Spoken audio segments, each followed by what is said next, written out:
Hi, thanks very much for tuning in. Really excited to be cooking this butter bean curry. Last time I made a butter bean masala, which just means it's got a gravy, but it was British Indian restaurant style with pre-made base gravy. This is my authentic recipe from scratch. It's got all the classic Indian flavours here. So I've got 2 large tins of butter beans. I've got about 10 ripe tomatoes with a little bit of water. Star of the show, this is really going to help it along. I've got 1.5 tablespoons of freshly ground coriander seed. To flavour the oil, we're going to be using whole spices. So we've got 1 teaspoon of cumin and 1 teaspoon of fenugreek. Anything else I need to mention? Everything is in the ingredients in the description anyway. We're going to be using ghee, got some ginger and garlic, we've got plenty of chili powder, turmeric, kasuri methi, got some Taste of India Garam Masala. Get over to eBay and buy that because it's the best, and you can find the link in the description. And we're using some Mumbai piyaz or Indian onions, a little bit of cream, we've got some fresh coriander. Let's get cooking. First of all, you can see that there's about 3 or 4 portions there, so I'm going to be adding 4 tablespoons of ghee and letting that melt. Ghee's melted, we're going to be adding the cumin and the fenugreek, and you don't want it on a high heat. I want those fenugreek seeds almost red and nice and roasted. It takes the bitterness out of the fenugreek or methi seed.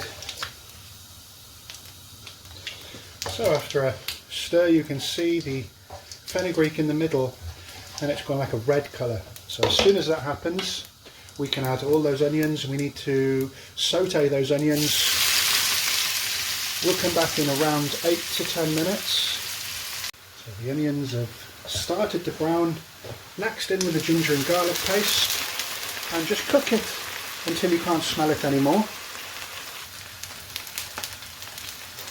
Next, in with the turmeric, the chili powder,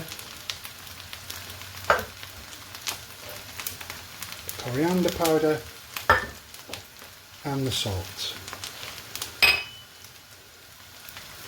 And to help that all combine, just a touch of water and give it a good stir. That's reduced down nicely. Let's add the green chilies. That looks really good and it smells about as good as it looks. Next, in with the tomatoes, half at a time. I don't want to lower the temperature so much, so let that come to a heat. We'll come back. So that's heated up nicely. Next, add the remainder of the tomatoes, and it's really important again to cook out the raw flavour of the tomato. Come to a good heat. And I'm going to add a cup of water, give it a good stir just to prolong the cooking, stop it drying out and make sure all the raw flavours are cooked out. That really is nice and hot now, and we're getting some oil splitting. In with the butter beans, stir them gently, they're rather delicate, and just stew the butter beans, make sure they absorb as much sauce as possible. And add as much water as you want, or don't add any water depending on the consistency of your preferred sauce.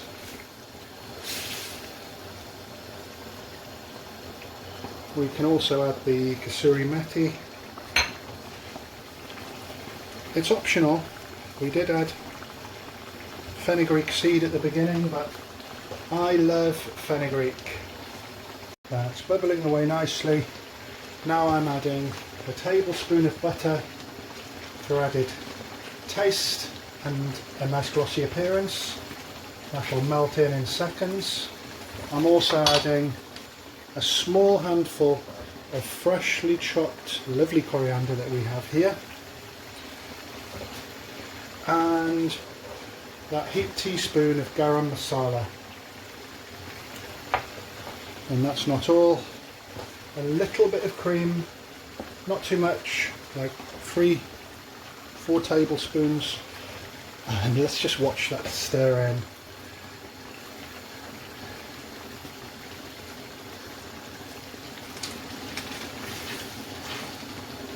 And you just want to bring that to a good mix. We'll come back in a minute and a half. And the oil has split off the heat. I like my curries to rest just for about 3-4 minutes, and we'll come back and serve. So here's the finished product. We've got another 4 bowls just like this. Dash of coriander on the top, and made from scratch, really simple. Anybody could make it. You can use